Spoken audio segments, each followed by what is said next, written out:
ইষ্ট কথা মোরা করিব শ্রবণ। কানাডা হতে এসপিআর শ্রদ্ধেয় ডক্টর ভাস্বত সুন্দর চক্রবর্তী দাদা 8টা 30 মিনিট পর্যন্ত ভাব ও ভাবি বিষয়ে করুন পরিবেশন। জয় গুরু। শ্রদ্ধেয় ভাস্বত সুন্দর চক্রবর্তী দাদা, জয় গুরু। জয় গুরু। জয় গুরু। জয় গুরু। পরিচালনায় নাটকীয়তা না থাকলেই ভালো, বুঝলেন? এটা ঠাকুরেরও বলা আছে, পরিচালনা যত সহজ হবে তত ভালো।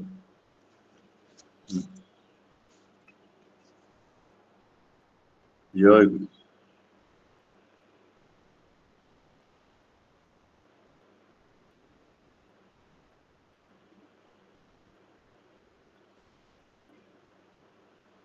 পরমারাধ্য শ্রী শ্রী ঠাকুর, শ্রী শ্রী বড় মা, শ্রী শ্রী বড়দা, আচার্যদেব, পূজনীয় মা বাবা, সবাইকে প্রণাম জানাই।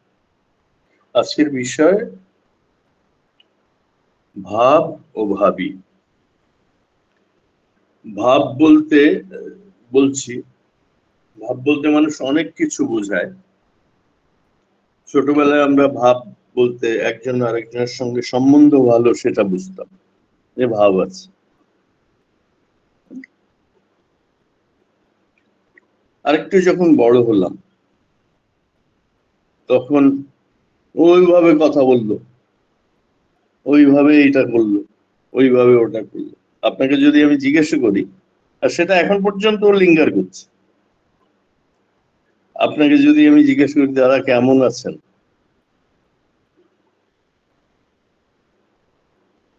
তা আপনি বলতে পারেন মুখটা গোমড়া করে খুব ভালো।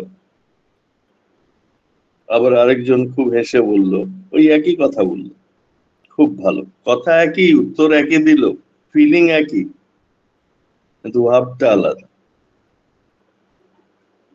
আরেকজন একেবারে মানে যেটাকে পোকার ফেস বলে, ভাব কিছু বোঝাই যাচ্ছে সেরকম ভাবে উত্তর দিল, ভালো আছে।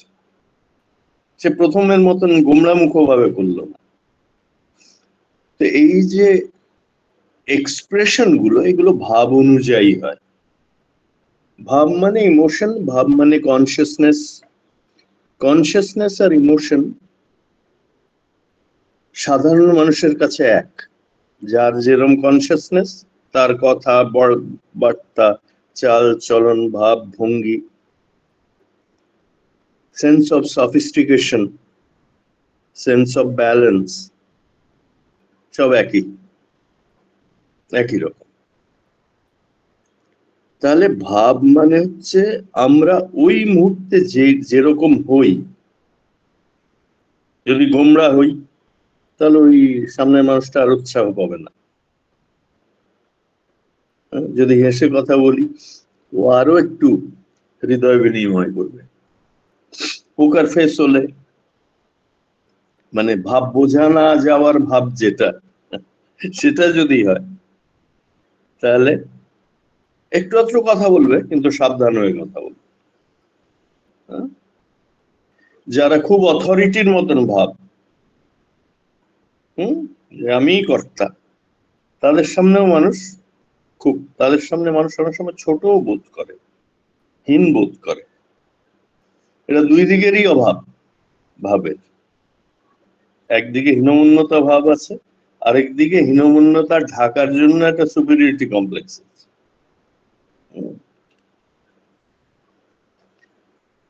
তো ঠাকুর কি বলছেন? ঠাকুর সব বাণীর আগে একটা বলি, যে ঠাকুর বলতেন অন্যকে ভাবান্বিত করে তোলা যায় না যতক্ষণ না তুমি ভাবি। তার মানে ভাব মানে যদি ইমোশন হয়, মনের নানা রকম যেই ভাব, যেই রস, সেটা হয়, তাহলে ওই ভাব আর রসের মাস্টারই হচ্ছে ভাবি। অনেকে দেখবেন কথার সঙ্গে ভাব মেলে না। ঠাকুরের সত্যানুসরণেও ওই বাণী আছে। হৃদয়ে কখনো একটা উচ্ছ্বাস আসে না ঠাকুরের কথা ভাবলে, মা বাবার কথা ভাবলে, গুরু ভাইদের কথা ভাবলে। ভাবের অভাব, তারা ভাবান্বিত করতে পারে। তো ইমোশনস বা কনসিয়াসনেস, আর সেটার মাস্টারই হচ্ছে ভাবি। ইমোশন আর কনসিয়াসনেস যদি ভাব হয় তাহলে তার মাস্টারি, সেটাকে নিয়ন্ত্রিত করে ইচ্ছা মতো প্রকাশ করা, সেবা অনুযায়ী প্রকাশ করা, মধুরতা অনুযায়ী প্রকাশ করা, শান্তি অনুযায়ী প্রকাশ করা, এটা হচ্ছে ভাবির লক্ষ্য। তাহলে ভাবি আপনাকে ভাবান্বিত করে তুলবে। ভাবান্বিত মানে শুধু এক গাদা চিন্তা না। অনেকে আছে বাবাই দাদাকে দেখে এসে কয়েকদিন খুব এত হ্যাপি থাকে, ভাবটাই এরকম।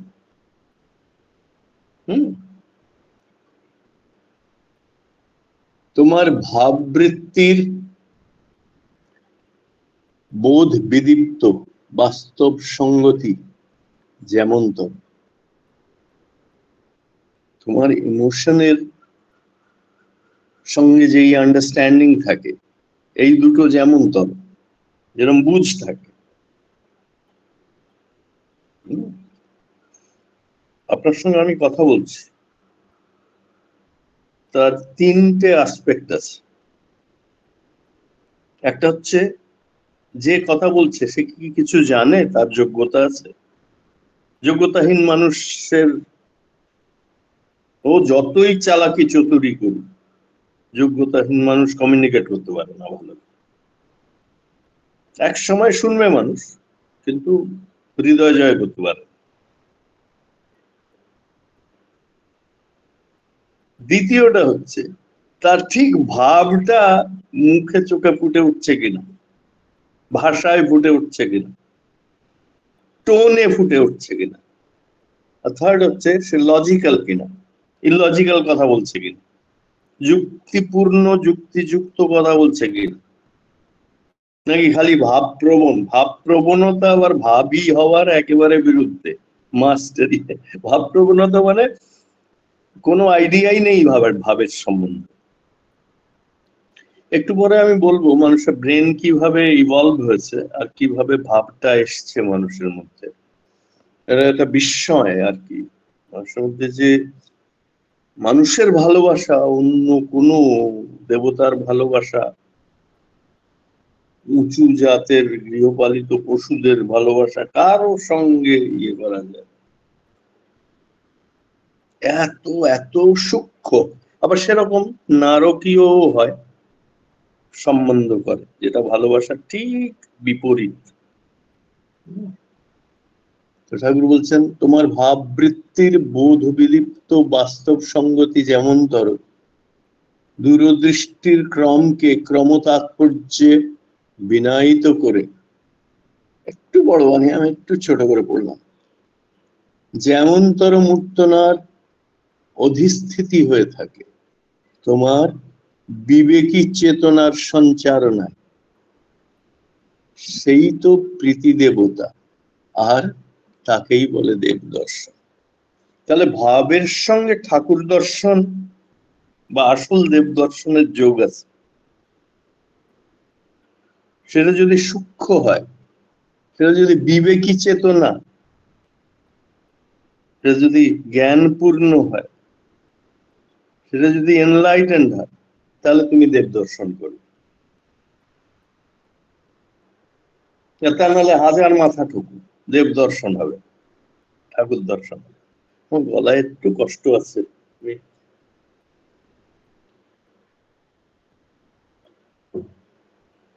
একটু গরম জল নিয়ে নি।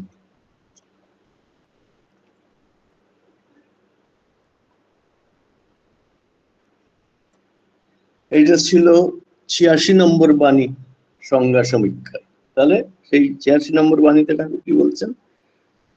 বলছেন যে তোমার বোধ আর আন্ডারস্ট্যান্ডিং অনুযায়ী তোমার দেব দর্শন হবে। সেটা যদি বিবেক পর্যন্ত পার্কুলেট করে, তাহলে দেব দর্শন শিওর হবে, ঠাকুর দর্শন শিওর হবে। আমরা যে ইয়েতে যাই, দেওঘরে যাই, সবসময় ঠাকুর দর্শন করি না, অন্য কিছু করে চলে আসি। এটা ক্রিটিসিজম নেই, আমি ক্রিটিসিজমে খুব একটা বিশ্বাস করি না, কিন্তু আবার কোথাও একটা কিছু বললে যদি ভালো হয় সবার, সেই এক্সপ্রেশনটাও লুকিয়ে রাখা ভালো না। আমার চরিত্র ভালো, সাহস আছে, সবসময় সৎকর্ম নিয়ে থাকি, অথচ একটা জায়গায় একটা কথা বলতে হবে যেটা হয়তো ভবিষ্যতের 10টা অপকর্মকে নিরোধ করতে পারে, সেখানে বলতে পারছি না। সেও আবার সেকেন্ড ক্লাস ভক্তি, সেটা, তাই না? এবার শাশ্বতীর 4টে বাণী অন্তত পড়ছি, ছোট বাণী। এইগুলো সময় যদি মনোযোগ দেওয়া যায়, তাহলে যে আনন্দটা পাওয়া যায়, মনকে বিক্ষিপ্ত করে রাখলে, ওই সময় মোবাইল দেখলে, অন্য কিছু করলে, বা বিক্ষিপ্ত হলে, কোনোভাবে মাল্টিটাস্কিং করলে ওই আনন্দটা পাওয়া যায়। মাল্টিটাস্কিং করলে কেউ জেলে দেবে না, আর ওটা মানবাধিকারের মধ্যেই। কিন্তু যেই উদ্দেশ্যে আমরা সৎসঙ্গ করি, দীক্ষা নিই, ঈশ্বরের প্রতি প্রীতি বাড়ুক, কেন্দ্রিত হোক মনটা, মন কেন্দ্রিত হওয়ার পর যে কত রকমের লাভ আছে, দুনিয়ার কঠিন থেকে কঠিনতম সমস্যা অনায়াসে পার ওই ভব ভব কি বলে, ভবসাগর বলে, ভবসাগর যেন হেঁটে হেঁটে হেঁটে হেঁটে পার হয়ে যাওয়া যায়। এইরকম মনোযোগ, একাগ্রতা, মনন সিদ্ধি, ভাব সিদ্ধির এরকম মহিমা। ঠাকুর কি বলছেন, ভাবের রূপও যেমন, কথাও আসে তদনুপাতিক। তো যার ভাব ভালো, তার কথাবার্তাও এরকম পরিমিত, সুন্দর, মিষ্টি, আর নিজেকে প্রচার করার কোনো ইয়ে নেই তার মধ্যে। ভাব ও তদনুপাতিক ভঙ্গি করো, বোধ পাবে তেমনি। এর আগের বাণীটায় সংজ্ঞা সমীক্ষায় যে বলছেন, বোধ আর ভাব যেরম, দেব দর্শন সেরকম। হৃদয়ে ভাব আসছে, আত্মনিবেদন করি, অথচ কথা আর হাঁটা আর বডির পশ্চার খুব রিজিড, তাহলে সেই অনুপাতিক ভঙ্গি করা হলো না। ছেড়ে দিতে হয়, ওই জায়গায় স্বতঃস্ফূর্ত ভাবে সারেন্ডার করতে হয়, যেরকম ভাব সেরকম চলে আসে। আমি যে বড় বড় লোকের সঙ্গ করেছি, সৎসঙ্গ আশ্রমে, সৎসঙ্গের বাইরে, সৎসঙ্গের ঠাকুর পরিবারের সঙ্গেই বড় হয়েছে, বড় বড় যারা বড় ঋত্বিক যারা হয়েছেন তাদের সঙ্গ করেছে। ছোট ছিলাম, কানাডায় যাওয়ার আগে অব্দি, 1980-81। আর তারপরে গিয়ে যেই যাদের যেসব ভালো মানুষ, বড় মানুষের সঙ্গ করেছে, নোবেল লরিয়েট বা খুব বিদ্বান মানুষের বা খুব ভক্ত মানুষের, হয়তো সৎসঙ্গী না, কিন্তু আসলে সৎসঙ্গ, তাদের মধ্যে ওইটা দেখেছি। ভাব ও তদনুপাতিক ভঙ্গি করো, বোধ পাবে তেমনি। ভাবের প্রণিধান যত প্রাঞ্জল, ভাষাও তেমনি স্বাভাবিক। ভাষা আপনিই আসবে, কোনো রিহার্সাল করতে হবে না, কোনো ফরম্যাট নিতে হবে না, এমনি আসবে। কারণ প্রণিধানটা খুব প্রাঞ্জল, প্রণিধান হচ্ছে লেগে থাকে, নিজের পুরো ডিজায়ারটাকে ওই ধর্মের দিকে এগিয়ে দেয়। একাগ্রতার আরেক নাম প্রণিধান। একটা সবকিছুর পেছনে ছোটার নাম প্রণীতি, একটা সবকিছু নিয়ে লেগে বুঝে সেইটাকেই আপন করার নাম প্রণীতি। ঠাকুর বলছেন ভাবের প্রণিধান যত প্রাঞ্জল, ভাষাও তেমনি স্বাভাবিক। প্রাঞ্জল মানে স্বতঃস্ফূর্ত। ও না, আর অনেকগুলো বাণী আছে, সব ছোট ছোট। ভাবের মূর্তি হলো ভাষা, আর কৃষ্টি হলো তার ভাষার অনুপ্রেরক। ভাষা ছাড়া অনেক লোককে প্রেরণা দেওয়া খুব কঠিন, খুব কঠিন। তো আপনাকে যদি বলে, আমাকে, আমি ছোটবেলায় যখন ঠাকুর বাড়িতে করতাম, কবিতা লিখতাম, অনেকে শুনে একেবারে শিশু পড়া তো বলতেন আবার পড়, আর আমাকে বলেই রেখেছিলেন যে পকেটে যেন একটা তাজা কবিতা থাকে, মানে কালকে যেটা শুনিয়েছি সেটা আজকে আবার চলবে না, আগে যেটা শুনিয়েছি একদম নতুন ফ্রেশ। হম। অনেকে শুনে বলতো কি ভাষা। আমার মনে হয় না কোথাও সেটা বক্রোক্তি বা ব্যঙ্গ করে বলতো, সৎভাবেই বলতো। ভাবের মূর্তি হলো ভাষা, কৃষ্টি হলো ভাষার অনুপ্রেরক। আর ওই অনুযায়ী যে মেন্টাল কালচার, এখানে কৃষ্টি বলতে ঠাকুর আর্য কৃষ্টি বা ভাবের যেই কালচারটা তৈরি হয়, এটা সব কালচার, অনেস্ট অনেস্ট কালচার, সেইটার প্রেরণা যাবে। ভাব প্রবণতা ও উদ্যম কেন্দ্রায়িত, এমনিতে ভাব প্রবণতা ভালো না, কিন্তু কেন্দ্রায়িত হলে খুবই ভালো। ঐক্য সেখানে তেমনি সক্রিয়। পাকা ভাবির বেতালে পা পড়ে না।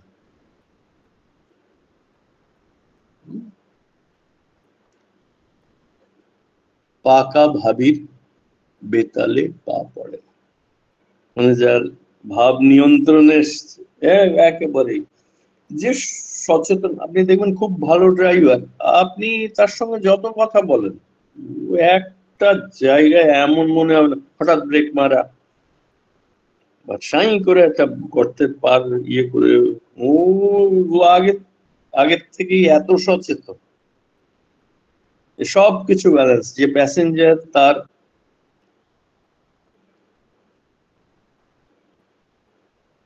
সুবিধে, তার স্বাচ্ছন্দ্য, সেইগুলো দেখে, শুধু তা না, সেটার সঙ্গে ব্যালেন্স করছে, নিজেও এনজয় করছে, নিজের এনজয় করাটাও ব্যালেন্স করছে। আবার যে পাশে বসে আছে, আমি যেমন আমার আমার ড্রাইভারটা একেবারে আমার এইখানে আহমেদাবাদে, যে একেবারে ছেলের মতো, সে শুনেও আবার কিন্তু তার প্রাথমিকতা বলে না, কারণ ওই ব্যাপারে তার ভাবটা অনেক ম্যাচিওর। আজকে লোক খুব কম আছে, আমিও তাড়াতাড়ি শেষ করি, কারণ আজকের যেটা সেটা খুব উচ্চ ভাবের কথা। যদি ইন্টারেস্ট কম থাকে তাহলে এইগুলো একটু লক্ষ্য করতে হয়। যেদিন লোক কম, সেদিন যে কালেকটিভ যে ইন্টারেস্টটা, সেটা একটু কমে কমে যায় আর কি। তো আজকে আমি আরেকটা বাণী পড়ে শেষ করছি, আর আলাপনীতে যদি কোনো প্রশ্ন থাকে করব। তো ঠাকুর এটা বলছেন, শেষে ভাব সিদ্ধির কথা বলছেন। একটু একটুখানি এই বাণীটা ভালো করে, ভাব সিদ্ধ হও, মানে ভাবই হও, ভাব সিদ্ধ, চেষ্টা চলন ও কথা।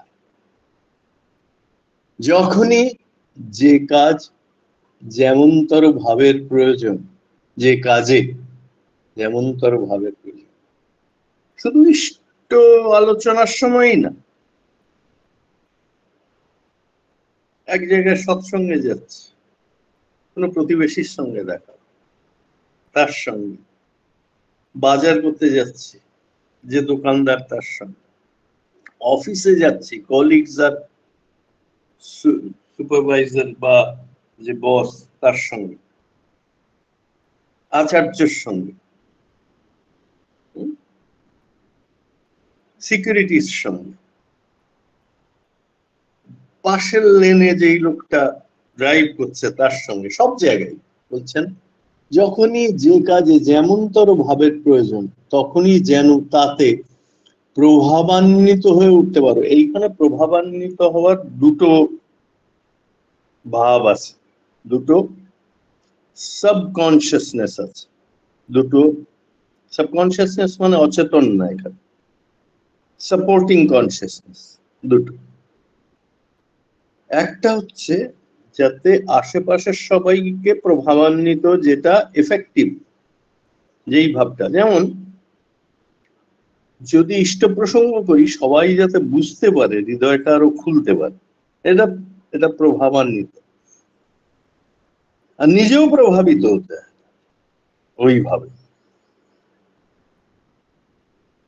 এই দুটো সাপোর্টিং ভাব আছে। মূর্ত হয়ে উঠতে পারো বাস্তবে সামঞ্জস্যে। এখানে অ্যাডজাস্টমেন্ট আর অর্গানিক একটা স্পন্টিনিটি আছে। অ্যাডজাস্টমেন্ট আসে একটা অর্গানিক স্পন্টিনিটি থেকে, ভেতর থেকে যেই ভাবটা, সার্থকতায় উদ্দীপ্ত করে তোমার কর্ম, মাধুর্য উদ্দীপনা। শেষ পর্যন্ত বলছেন যে সব মিলিয়ে যেন সুইট হয় ব্যাপারটা। সুইট যদি না আর সামঞ্জস্যপূর্ণ যদি না, তাহলে তুমি ভাব সিদ্ধির থেকে একটু দূরে থাকছো, ভাবটা যেন ঠিক হয়। তবে সবসময় একটা কিছু ঘটলো না নিজের অনুযায়ী আমি ভাব সিদ্ধ না, সেটাও আবার একটু বোকামি। ওই রকম ভাবতে নেই। আসলে নিজে মুক্ত না হয়ে, নিজে প্রবলেম ফ্রি না হয়ে, অন্যকে কিছু বলার, বোঝানোর, তাকে দিয়ে কাজ করানোর, এইসব একটু রিস্ক থাকেই। তো প্রথমে চেষ্টা করতে নিজে যেন আমি ফ্রি হই, নিজে যেন আমি ভাব সিদ্ধ। তো একটা জিনিস বলে আজকে শেষ করছি, দর্শন বিধায়নায় অনেকগুলো বাণী আছে ভাবের উপর এবং ভাব সিদ্ধির উপর। 231 নম্বর বাণীর থেকে শুরু করে, এছাড়াও আছে। 231 নম্বর বাণীটা আমি পড়ে শেষ করব। 231, 232, 233 থেকে 245 নম্বর বাণী অব্দি যারা ভাবের উপরে ইয়ে করতে চান, বুঝতে চান, ইন্টারেস্ট কম থাকলে কেউ কিচ্ছু করতে পারবে না। কারণ মানুষকে নিজের ভালো তো নিজেই করতে হয় শেষ পর্যন্ত। পরমপিতার আশীর্বাদ, মিরাকল সবই হয় যখন মানুষ নিজের ভালো করার জন্য, নিজের ভালো করা মানেই প্রথমে অন্যের ভালো করতে হয় নিঃস্বার্থ হয়ে। হ্যাঁ, এটা মনুষ্যত্বের একটা লীলা, বুঝা গেল? নিষ্ঠা নিপুণ, এটা 231 নম্বর মান। নিষ্ঠা নিপুণ অন্তর্নিহিত চিন্তার সংস্থিতি ও সংহতি যেমনতর শিষ্ট, ভাব দীপ্ত তদনুপাতিক তেমনই হয়ে থাকে। বলছেন যে শুধু রাইট ইমোশন থাকলে হবে না, সেটার সঙ্গে নিষ্ঠা স্থিতি থাকতে হবে, অধিষ্ঠিত হতে হবে, সেটা ধৃতি থাকতে হবে, সেটা সেই ভাবটা ধরে রাখার ক্ষমতা থাকতে হবে। নিষ্ঠা নিপুণ অন্তর্নিহিত চিন্তার সংস্থিতি ও সংহতি যেখানে শিষ্ট মানে ব্যালেন্সড, sober and peaceful. শান্ত হয়ে গেছে, এত ভাব সিদ্ধি আছে।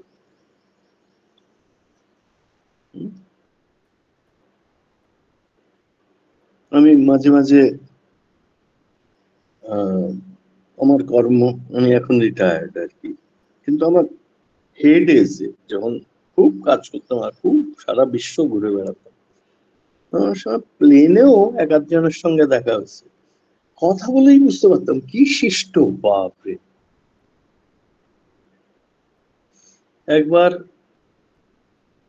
ভারত থেকে ফিরে যাচ্ছি, আমার দেশে এসেছিলাম মা বাবাকে দেখার জন্য, ঠাকুর দর্শন করার জন্য, এখান থেকে ফিরে যাচ্ছি তো পাশে একজন বসে আছেন, খুব শান্ত মনে হচ্ছিল, তার সঙ্গে কথা বললাম জহুরি, সুরাতে, এই গুজরাতেই, সুরাতে থাকে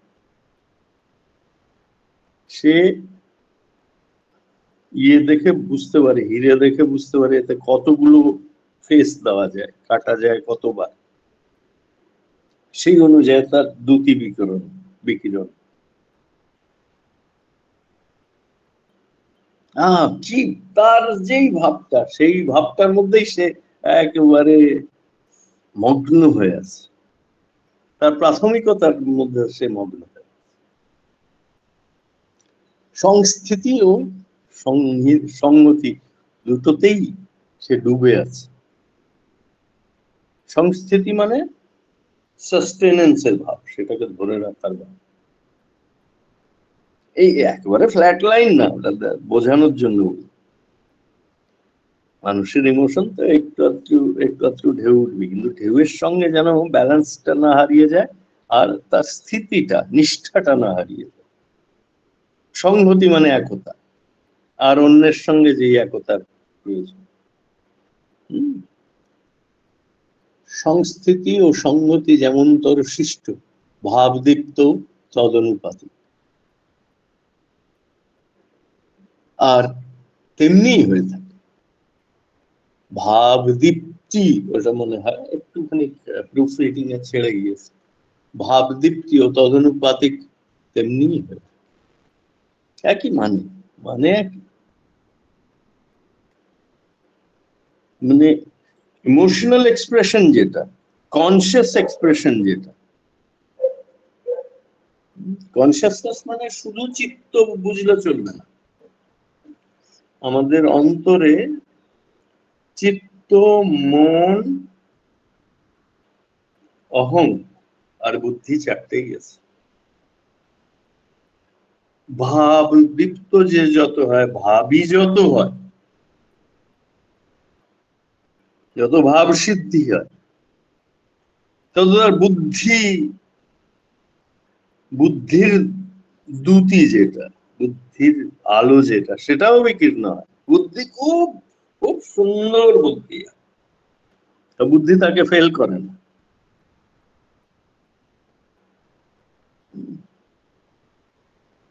এটা করবো, এটা করবো, এটা করবো, এটা করবো, এটা হচ্ছে মন। বুদ্ধি বলছে ডিসাইড কর কোনটা করবো, এটা হচ্ছে বুদ্ধি। অহং হচ্ছে আমার মতো এটা এত ভালো কে করতে পারে, পাতলা অহং আছে, অনেকেই পারে, আমিও পারি।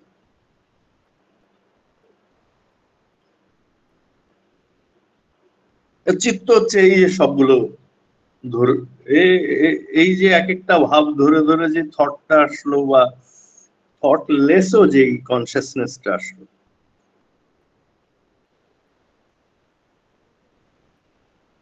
এই সব নিয়ে ইমোশন, সব নিয়ে ভাব। যে যতটা এটা বুঝতে পারে, আর যার সংস্থিতি আর সংহতি যতটা, ঠাকুর বলছেন ভাব দীপ্তিও তদনুপাতিক। এবারে আমি আরেকটা বাণী পড়ছি, কিন্তু বলে দিলাম এইটা 231, 245 নম্বর বাণী পর্যন্ত এই সবই ভাবের ওপর, ভাব সিদ্ধির উপর। তো 233 নম্বর যেটা সুন্দর বাণী, ভাবালুতা যদি বাস্তব যুক্তিবাদকে সমর্থন না করে, যেটা আমি প্রথমে বলছিলাম, ইমোশনের সঙ্গে রাইট লজিক থাকতে হবে।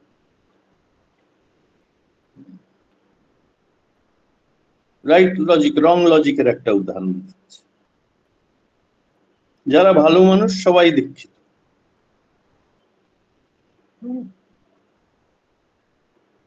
ওই লোকটা যাকে লোকে সন্ত বলে সে কিন্তু দীক্ষিত না, তার মানে সেই লোকটা ভালো না, হচ্ছে রং লজিক। কারণ মেজর আর মাইনর প্রিমিসেই ওখানে মানে যুক্তিটার প্রথমে যেটা ধরে চলেছি সেটাই নড়বড়, সেটাকেই মেনে নেওয়া যায়। তো তারপরে যে দুটোটা মাইনর প্রিমিস আর কনক্লুশন দুটোই ভুল হলো।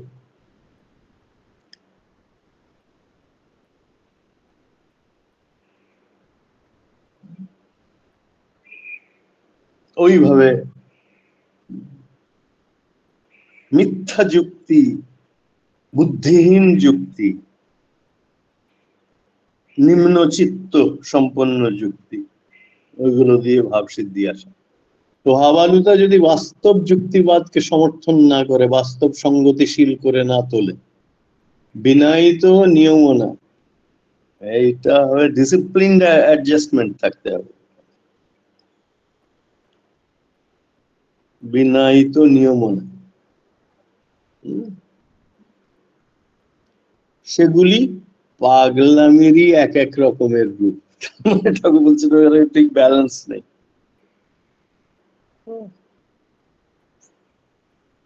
এটা বুঝেছ? যুক্তিযুক্ত আমার এক্সপ্রেশন যদি খুব নাটকীয়, আমার এক্সপ্রেশন যদি খুব ভাবপ্রবণ আর যুক্তি নেই কোনো, তার কোথায় ভাব লাগাচ্ছি কোথায় না লাগাচ্ছি।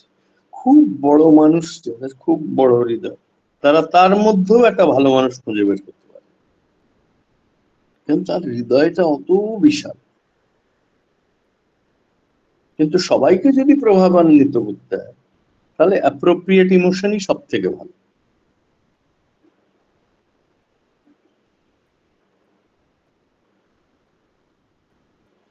টিচার যদি খুব জোকারের মতন, এই এই উদাহরণটা একবার দেন, ক্লাসে এসেই সে তার পড়ানোর জনপ্রিয়, কিন্তু কারো তার সম্বন্ধে, তার যোগ্যতা সম্বন্ধে কোনো আইডিয়া নেই, সে ক্লাসে এসে খালি জোক শোনায়।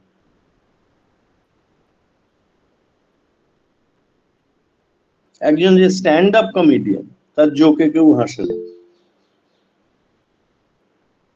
খুব ফানি, খুব ফানি, কিন্তু তার জোকে কেউ হাসে। তাহলে ফানি কি? ওই তার মনে ফানি।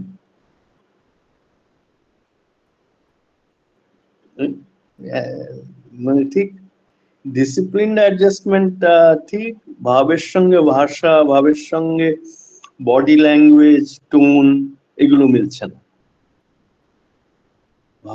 যোগ্যতা অনুযায়ী ভাব আসে, যোগ্যতার ভাব অনুযায়ী যুক্তি আসে।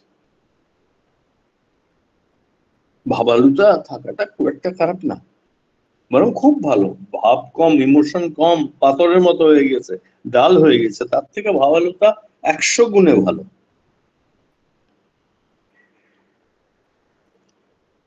এক ভক্ত মা শারদার সঙ্গে বসে আছে, বিজয়া দশমীর হচ্ছে, শেষ আরতি হচ্ছে। সেখানে যে আরতি করছে মনে হচ্ছে যে সে যেন একটা খ্যাপা অ্যানিমেলের মতো বারবার মায়ের দিকে তেড়ে যাচ্ছে, মায়ের মূর্তিটা।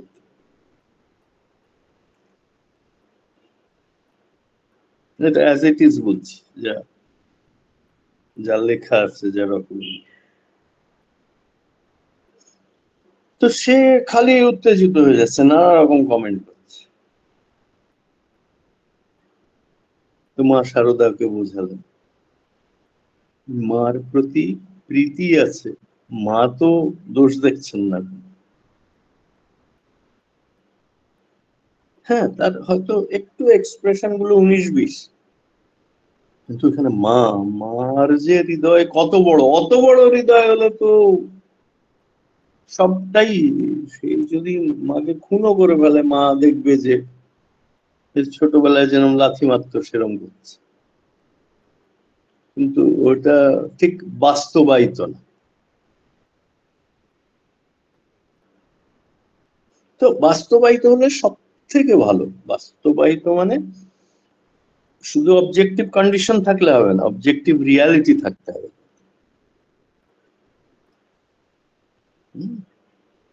তো এই বলে আজকে আমি সামারাইজ করছি যে ভাব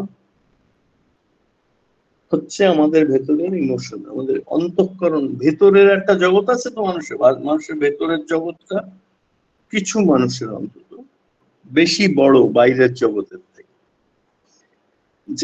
যাদের মাইন্ড খুব এক্সটার্নালাইজ, তাদের বাইরের জগৎটা খুব ইম্পর্টেন্ট থাকে, কিন্তু তারা জীবনের কোনো লক্ষ্য পায় না, অর্থহীন মনে করে। অনেক টাকা পয়সা আছে কিন্তু মদ খেয়ে টাইম ওয়েস্ট করে লাইফটাকে ইয়ে করছে, কারণ লাইফের মানে কি, মানে থাকতে পারে সেই আইডিয়াটাও নেই, এবং তারা প্রীতিহীন ভাবে বড় হয়েছে। তো ভাবটা হচ্ছে, প্রীতি হচ্ছে শ্রেষ্ঠ ভাবের মধ্যে। অপ্রীতি, নিজেকে প্রতিষ্ঠা করার চেষ্টা, স্বার্থ বুদ্ধি, এগুলো হচ্ছে নিম্ন দিকের ভাব।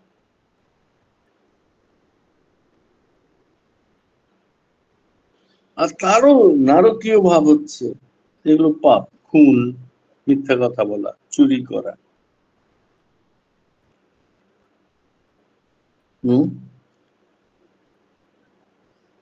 এই ভাব যদি বৃত্তিকে নিয়ন্ত্রিত না করলে আমাদের স্বভাবটা ওই বৃত্তিতেই, বৃত্তি মানে ডেলিউশন, ভ্রম, ওর মধ্যেই ঘুরপাক খায়, জন্ম জন্মান্তর ওর মধ্যে ঘুরপাক খাবে।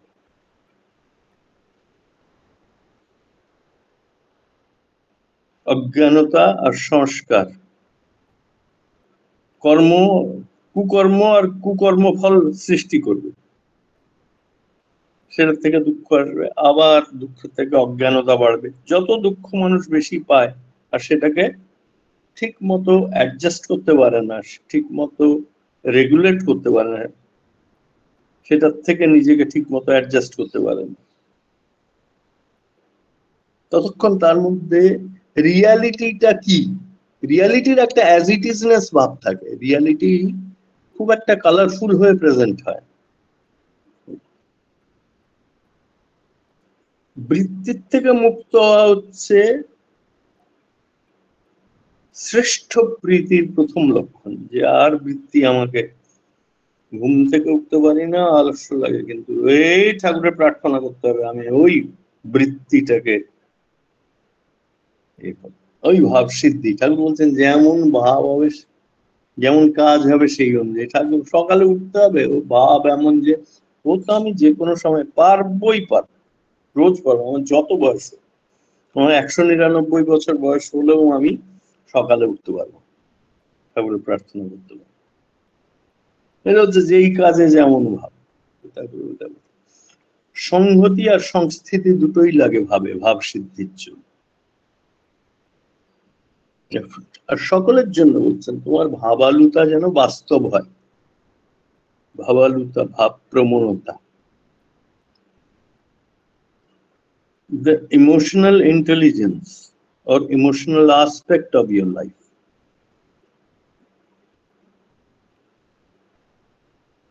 has to be sustaining and concentric, unifying. সংস্থিতি আর সংহতি দুটোই থাকতে হবে, আর যেখানেই সংহতি সেখানেই বল সম্বর্ধনা, সেখানে, তাই না? এই বলে আজ এখানেই শেষ করি। আজকে মানুষ কম আছেন, যাদের যা প্রশ্ন, খানিকক্ষণ থাকবো আমি এরপরে। খুব ভালো, খুব ভালো করে আমরা যেন এইটার মধ্যে, সৎসঙ্গের মধ্যেও যেন মানে একটা এটা কোনো পারফরমেন্স না, সৎসঙ্গ আত্মার উন্নয়ন, চরম উন্নতি। একটু সিনসিয়ারিটি থাকলে ভালো হয়। হ্যাঁ, এটা নিবেদন করে শেষ।